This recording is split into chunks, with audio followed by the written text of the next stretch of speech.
Hey everyone, buckle up because today we're diving into a story so wild, so jaw-dropping, that it'll leave you stunned. We're talking about one of the most insane betrayals in history, a tale of trust shattered in the most brutal way imaginable. Picture this, a man who seemed to have it all: power, loyalty, and an empire at his feet, brought down by the very people he trusted most. This isn't just a story of betrayal. It's a saga of ambition, greed, and a fall so epic it's echoed through centuries.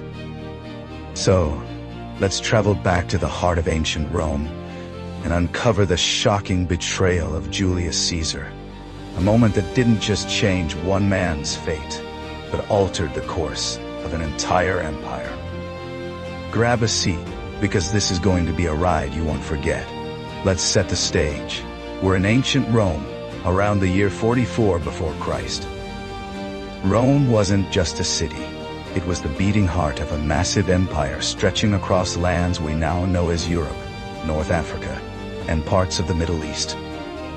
This empire was a powerhouse, controlling vast territories with an iron grip. But beneath the surface, things weren't as stable as they seemed. Political rivalries simmered, and the thirst for power was a constant undercurrent. At the center of it all was a man named Julius Caesar, a military genius, a charismatic leader, and to some, a dangerous threat to the very fabric of Rome's traditions. Who was Julius Caesar, you ask? Well, imagine a man who rose from a respected but not overly wealthy family to become one of the most powerful figures in history. Born in the year 100 before Christ, Caesar wasn't handed power on a silver platter. He fought for it, tooth and nail. As a young man, he climbed the ranks of Roman politics, showing a knack for strategy and winning the hearts of the people. But it was on the battlefield where he truly shone. Caesar led military campaigns that expanded Rome's borders, most famously in Gaul, which is modern-day France and Belgium. His victories there made him a legend, and his soldiers adored him. They'd follow him anywhere, and that kind of loyalty was both a strength and, as we'll see, a dangerous spark for jealousy among others. By the time our story picks up, Caesar had crossed a line that many in Rome couldn't forgive. In the year 49 before Christ, he did the unthinkable. He marched his army across the Rubicon River, a small but symbolic boundary that no general was supposed to cross with troops. Why was this a big deal? Because it was seen as a direct challenge to the Roman Senate, the group of leaders who governed alongside elected officials. Crossing the Rubicon was essentially declaring war on his own government, and guess what? Caesar won. After a brutal civil war, he defeated his rival, Pompey, and by the year 45 before Christ, he was named dictator for life. That title alone sent shivers down the spines of many Romans who feared he wanted to be a king, something their republic had always rejected. Now, let's talk about what this dictator for life thing meant. Caesar wasn't just a leader. He was reshaping Rome in ways that made some people cheer and others grit their teeth. He reformed the calendar, giving us the basis for the one we use today. He restructured debts, which helped the poor but angered the wealthy elite. He even expanded citizenship to people in far-off provinces, spreading Rome's influence, but also diluting the power of the old Roman families. To his supporters, he was a hero, a man of the people who cared about the little guy. But to his enemies, he was a tyrant, someone who was tearing down the republic to build a throne for himself. And in the shadows, those enemies were plotting. Enter the conspirators, a group of senators and powerful men who believed Caesar had to be stopped. They weren't just random haters. Many of them were men Caesar had once called friends or allies. Two names stand out: Marcus Junius Brutus and Gaius Cassius Longinus. Brutus, in particular, was a complicated figure in this story. He was someone Caesar trusted deeply, almost like a son. There's even a rumor that Caesar spared Brutus' life during the Civil War, showing mercy when he didn't have to. But Brutus, like many others, felt torn. He loved Rome's traditions, The idea of a republic where power was shared, not hoarded by one man. Cassius, on the other hand, was more driven by personal grudges. He resented Caesar's power and the way he seemed to tower over everyone else.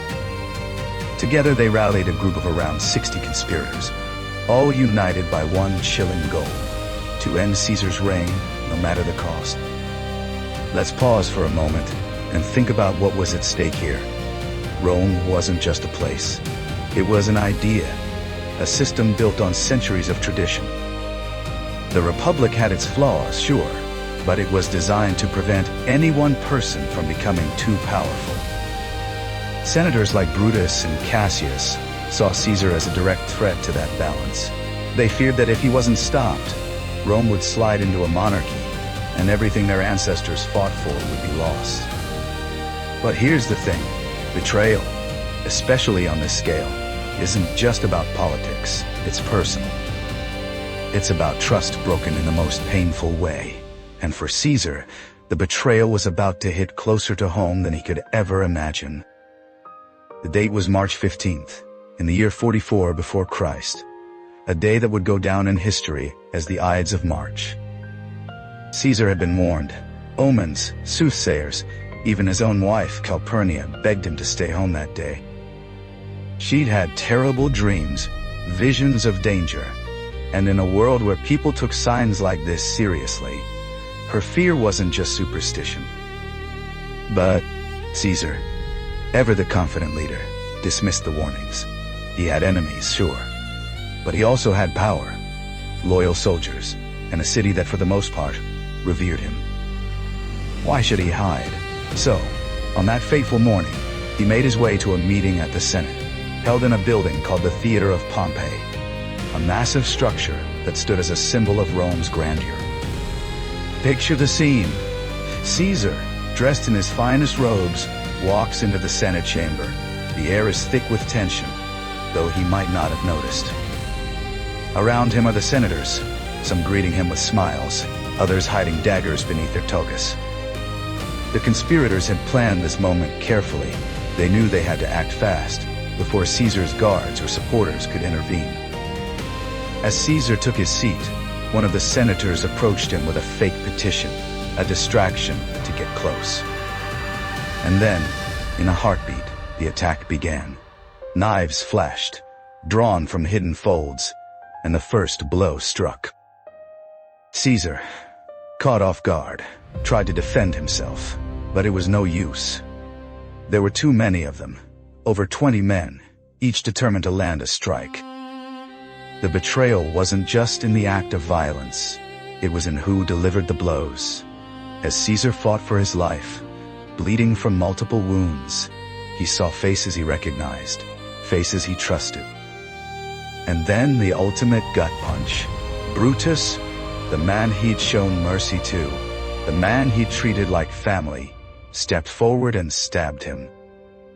Legend has it that Caesar's last words were, "Et tu, Brute," which means, "You too, Brutus." In Latin, whether he really said that or not, the sentiment captures the raw pain of the moment. This wasn't just a political assassination, it was personal, a knife to the heart in every sense of the word.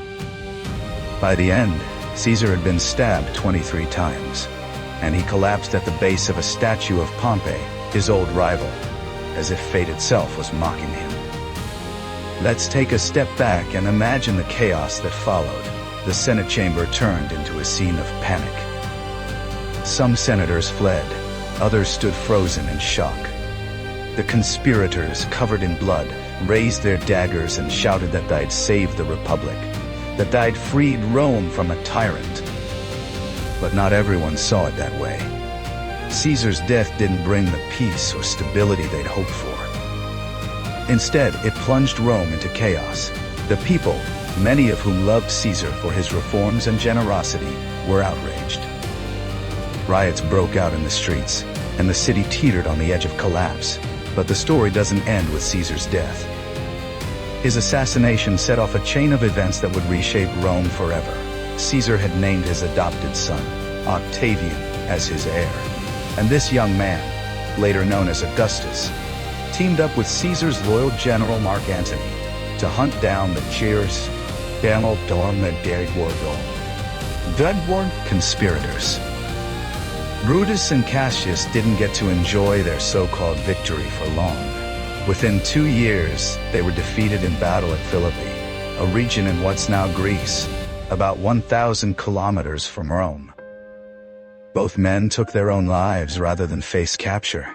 And Octavian, he went on to become Rome's first emperor, ending the Republic once and for all and proving, in a bitter twist of irony, that the conspirators' fears of one-man rule were right, just not in the way they expected. Let's think about the bigger picture here.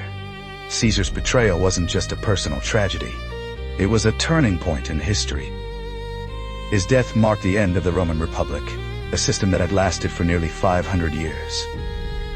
What came next was the Roman Empire, a new era of emperors and centralized power that would dominate for centuries. But at what cost? The Ides of March became a symbol of betrayal, a reminder that even the mightiest can fall when trust is broken. And the name Brutus, once respected, became synonymous with treachery, a label that stuck through the ages. Now, let's zoom out even further and consider what this story means for us today. Betrayal, whether it's in politics, friendships, or family, cuts deep because it's about more than just actions. It's about broken bonds. Caesar's story shows us how ambition and fear can drive people to do the unthinkable, even to those they once cared about. It's a lesson in trust, in the fragility of power, and in the consequences of choices. If Caesar had listened to the warnings, if he'd stayed home that day, would history have turned out differently? We'll never know, but it's a question that lingers, a what if, that keeps this story alive.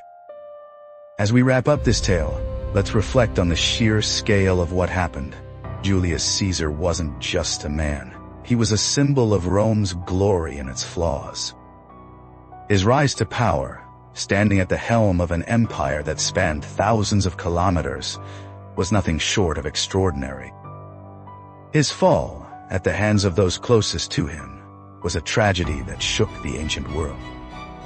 The theater of Pompeii, where he took his last breath, was a massive complex, with structures rising over 30 meters high, a fitting stage for such a dramatic end.